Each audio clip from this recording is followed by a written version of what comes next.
The Art Workers Guild is an organisation established in 1884 by a group of British architects associated with the ideas of William Morris and the arts and crafts movement. The Guild promoted the unity of all the arts, denying the distinction between fine and applied art. It opposed the professionalisation of architecture, which was promoted by the Royal Institute of British Architects at this time, in the belief that this would inhibit design.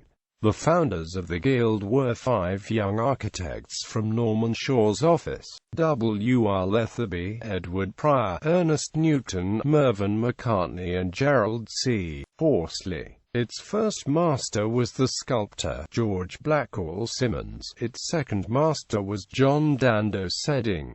Among its members was Henry Bird. Much of the impulse that previously had fed into religion was transferred to art, retaining a moral seriousness and sense of mission that has characterized the Guild. The architects Dunbar Smith and Cecil Brewer had an office in the front of the early Georgian house at 6 Queen's Square, Bloomsbury, and when they heard that the freehold was for sale, encouraged the Guild to buy it. The back part of the building was reconstructed as a meeting hall, designed by F. W. Troup and inaugurated on the 22nd of April 1914.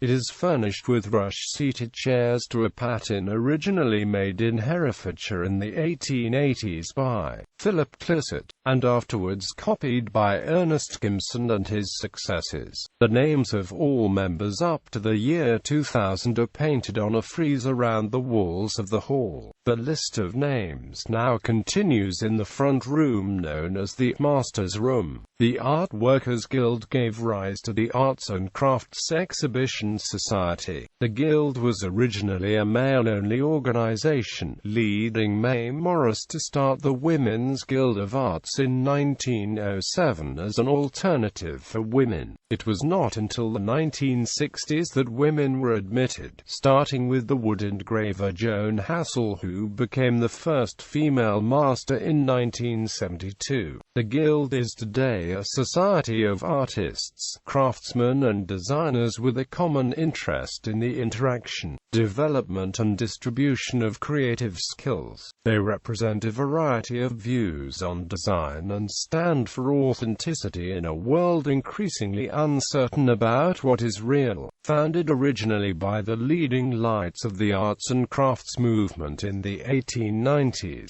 many of its current members uphold long-established traditions of workmanship and a desire to contribute to the community. The Guild believes that art, craft and design should be invigorating and positive in outlook, at a time when much art remains alienating and self-indulgent. These principles are manifest in the individual work of the members and are spread through teaching, research, publication and exhibitions. Past masters of the Guild